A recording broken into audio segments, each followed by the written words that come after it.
Is Congress about to seize $300 billion from the American taxpayer and hand it to Ukraine without ever even voting on it?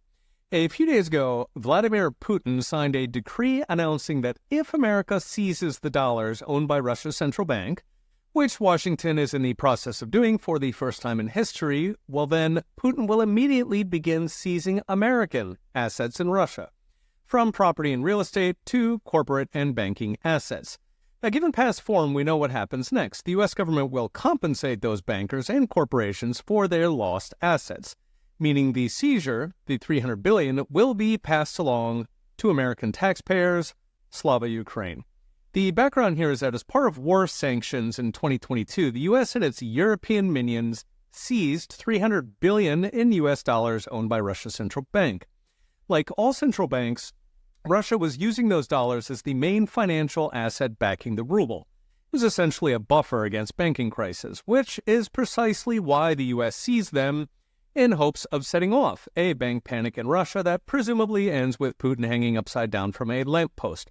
Ironically enough, Russia's banks did not fail, but ours did, starting with Silicon Valley Bank, then Signature, First Republic, and Citizens, before Jerome Powell stepped in with $100 billion in sweetheart loans on fictitious bank assets, and then Janet Yellen chipped in with up to $20 trillion the FDIC does not have.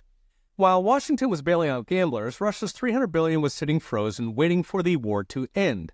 That all changed last year when both the U.S. and EU ran into political opposition to giving more money to Ukraine.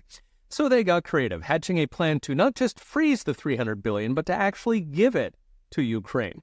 Of course, this put every country in the world on notice that U.S. dollars are a risky thing to own, that the dollars they had been regarding as good as gold, well, inflating gold, are actually a risk asset that could vanish anytime you offend the Americans. Now, most countries don't invade their neighbors, of course, but these days the West is sanctioning everything from greenhouse gases to migration to LGBT policy. So if you're a conservative poor country like, say, Uganda, which was sanctioned, you don't want your entire economy held hostage unless you replace your grid with solar and put trans women in kindergartens.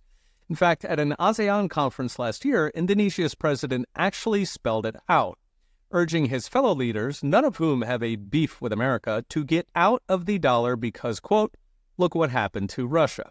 So what's next? Brought to you by Unchained.com. So far, they are planning a first installment of $50 billion that would be on top of the $60 billion, one-third of Ukraine's GDP, that we just gave Kiev not 5 weeks ago.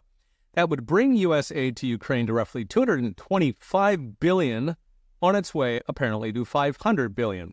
That would be close to $5,000 per family in America, and keep in mind the average American cannot afford a $500 emergency, while our government cannot afford to maintain bridges or, say, build a border wall. The Ukraine war will eventually end, like the Afghan war, with a drained treasury and hundreds of thousands dead. And the uniparty warmongers will simply move on to the next one. They're already probing a wider Middle East war, a Taiwan confrontation, and seeding wars from Latin America to Africa. Until we get a change of management in the White House, there will be many more. Okay, we'll be watching. See you next time.